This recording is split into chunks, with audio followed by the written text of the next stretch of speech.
Olá, seja muito bem-vindo, muito bem-vinda à nossa série de vídeos sobre o Spring Boot. Na aula passada, nós fizemos o deploy do nosso projeto no ambiente do Heroku. Então, aquele projeto que estava aqui só no localhost, agora dá para ser acessado pelo endereço externo dele. Muito bem, e agora o que a gente quer fazer é utilizar o banco de dados do Postgres. Afinal, o banco de dados que a gente está utilizando agora lá no Heroku é o H2. Bom, por que não utilizar o H2 em produção e sim o Postgres, né? O Postgres é um banco de dados muito mais robusto e se a gente começar a utilizar o Postgres aqui no Heroku, você vai ver que você vai ter uma opção também de backup caso necessário, tá? Vamos dar uma olhadinha como a gente agora vai fazer a publicação do nosso projeto aqui utilizando o banco de dados do Postgres. Mas antes eu recomendo que se você não fez essa aula de publicação do projeto, você dê uma passadinha aqui no canal e verifique a nossa playlist, tá? Aqui do Heroku. Então você vai ter essa aula aqui falando de como você faz o deploy de um projeto Spring Boot. E se você não fizer essa aula aqui, você pode fazer esta aula aqui, que é a aula anterior a essa, é a 31, tá? Deploy Spring Boot Grandly no Heroku. Então é importante que você faça essas aulas antes de passar para os próximos procedimentos. Então vamos lá, sem mais delongas, vamos criar o nosso banco de dados aqui no Postgres. A primeira coisa que eu preciso fazer é clicar aqui no Configure ADD ONS e aí eu vou clicar aqui no Postgres. E aí eu vou selecionar o Heroku Postgres, ok? Vou clicar aqui em Submit Order.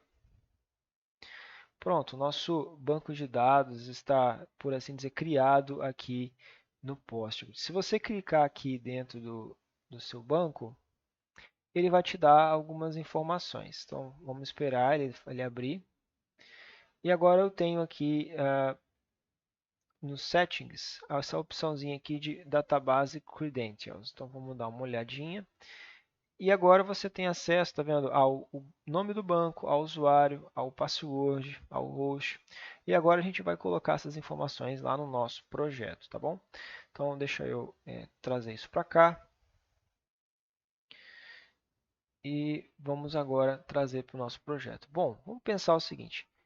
Se eu simplesmente pegar esses dados e trazer para cá agora, o que vai acontecer é que eu vou começar a utilizar aqui na minha máquina local os dados do banco de dados. Isso não é um comportamento muito interessante. Eu quero separar as minhas bases de dados de desenvolvimento da minha base de dados de produção. E aí eu quero mais. Eu quero aqui na minha base de dados de desenvolvimento continuar utilizando o H2.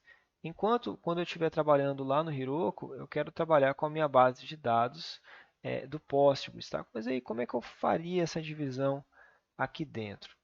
Bom, a primeira coisa que eu vou fazer uma cópia desse application.properties, tá? E eu vou colocar "-dev". Opa, ficou maiúsculo. Vou fazer uma outra cópia desse dev e vou traçar um "-prod".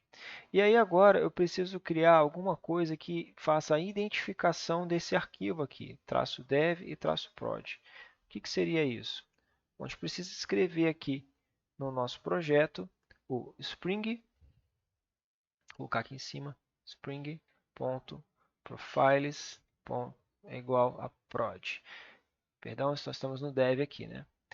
Isso aqui vai identificar esse arquivo e toda hora que eu quiser iniciar esse arquivo aqui ou usá-lo, a gente vai identificar ele por esse nome de dev. Vou fazer a mesma coisa lá no prod. Tá? O prod ficou com um nome meio estranho, né? Vamos trocar aqui o nome do prod, que ficou PRD, mas é prod. Isso aqui. Faltou o O. E vamos chamar de prod. Tá? Muito bem. E agora, como é que eu faço para utilizar o banco de dados dev e não prod aqui no meu localhost? Bom, eu preciso primeiro apagar tudo que está escrito aqui dentro do application.properties e setar o banco de dados que eu quero. Então, eu vou utilizar o Spring.profiles de novo. Você pode até copiar do outro lá. Só que aí vai vir mais agora um ponto active, que é para você dizer qual é o banco de dados que está ativo agora, nesse momento. Se eu quiser utilizar então o dev, vai ser o dev. Se eu quiser utilizar o prod, vai ser o prod, tá?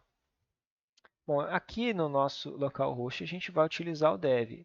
E a gente pode até fazer um teste, né? Vamos pausar aqui e vamos ver se ele vai se comportar direitinho, tá? Se ele vai realmente utilizar essas informações que estão aqui.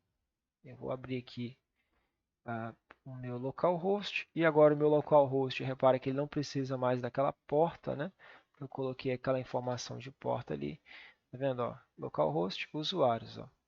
E aí, olha lá, está funcionando direitinho, o banco de dados está funcionando, tudo certo. Muito bem, deixa eu salvar aqui. Então, está salvando muito legal. Muito bem. Então, e agora, pessoal, a nossa missão é fazer a configuração aqui do banco de dados do Postgres, tá? E aí eu vou só copiar essas informações. Se você quiser pausar o vídeo, vai ser bem interessante, tá? Para poder copiar essas informações aqui. Então, vamos lá. Primeira coisa que eu vou trazer aqui vai ser o Spring Data Source URL. Espera aí. Vou apagar tudo aqui e deixar só aquela informação. E agora, o que eu preciso aqui nesse momento? Eu preciso do host do banco de dados, da porta e do nome do banco. Então vamos lá. Vou abrir aqui o nosso tabelinha onde estavam as informações do banco. Tá? Eu vou minimizar isso aqui por enquanto para dar espaço para a gente. E agora eu quero o host, ó, onde está hospedado o meu banco de dados. Eu vou copiar e colocar onde está essa informação de IP aqui. Então, eu estou no projeto errado. Esse é meu projeto colinha. É esse projeto aqui, ó. Pronto.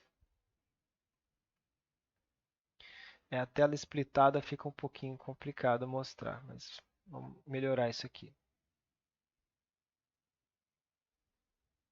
Tá? Aí vamos copiar aqui o database também. E agora nessa linha está tudo certo. A gente tem aqui o JDBC, está falando que a gente está utilizando o Postgres, o nome do host, a porta e o nome do banco. Tem que estar exatamente desse jeito, tá? Eu vou expandir depois a tela.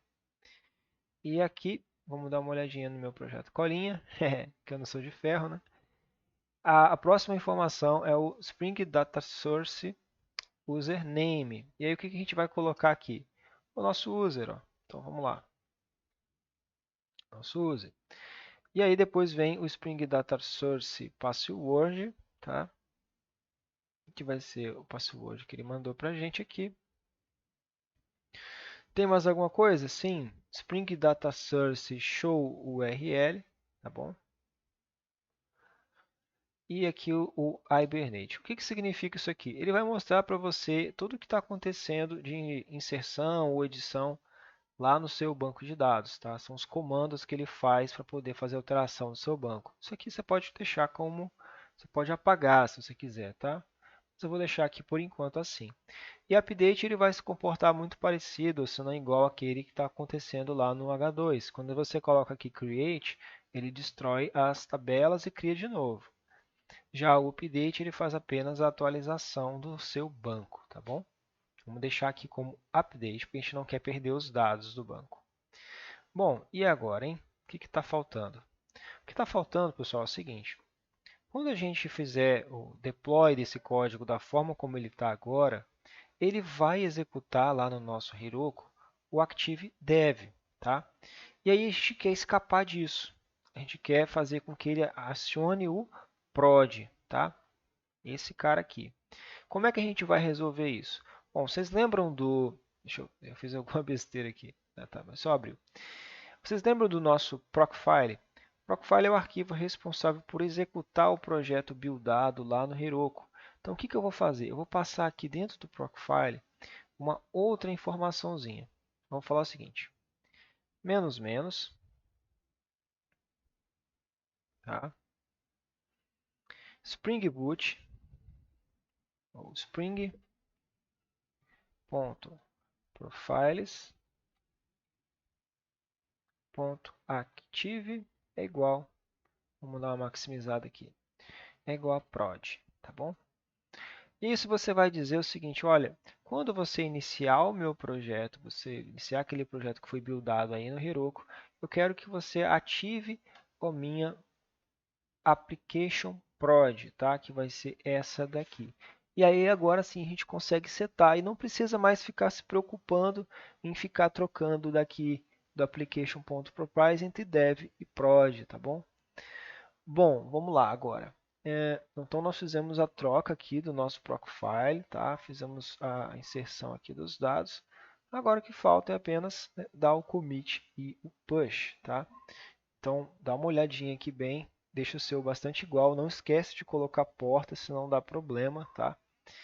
E só mostrando aqui alguns modelos que a gente possui, então a gente tem aqui o acesso entity, tá? Ele está aqui como identity, e a gente também está aqui como identity. Vamos dar um commit e um push e ver o que acontece. Vou mostrar também para vocês algumas configurações de Gradle, tá? Que a gente tem aqui. Então essas são as nossas dependências que a gente está tendo. Aqui em cima não tem nada de especial, tá bom? O nosso Procfile ele está então dessa forma. O nosso settings Gradle também não tem nada de especial, só o nome do projeto. E aqui a gente precisa do system.properties. Vamos dar uma olhadinha dentro aqui do nosso projeto inicial, overview. Ele está fazendo agora o build, né? Porque a gente fez o commit e o push. E vamos ver aqui nos logs o que está rolando. Bom, ele iniciou, ele falou que ele identificou a minha inicialização aqui do build. E agora a gente precisa esperar ele fazer executar o nosso jar. E olha lá, ele já começou então a utilizar aquele novo código, ó, Spring Profile Active Prod, tá? Antes a gente executava só até o jar.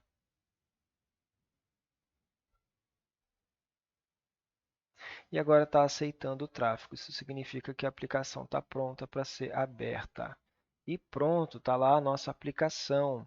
Se a gente olhar no nosso banco de dados, ó, vamos olhar aqui um overview, vou dar uma atualizada.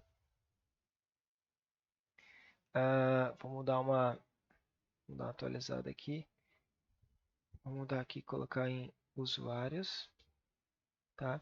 Vamos clicar aqui em ADD, vou colocar esse usuário aqui, ele salvou o usuário, tá?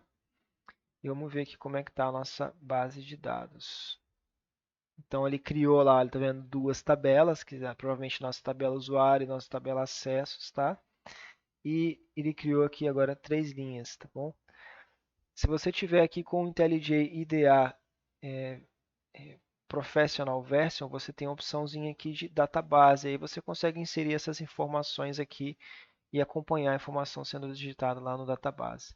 Bom, pessoal, é isso. É assim que a gente utiliza o Postgres lá do Heroku e é assim que a gente configura ele aqui. Eu pretendo também fazer esse mesmo vídeo para o tipo Maven, tá bom?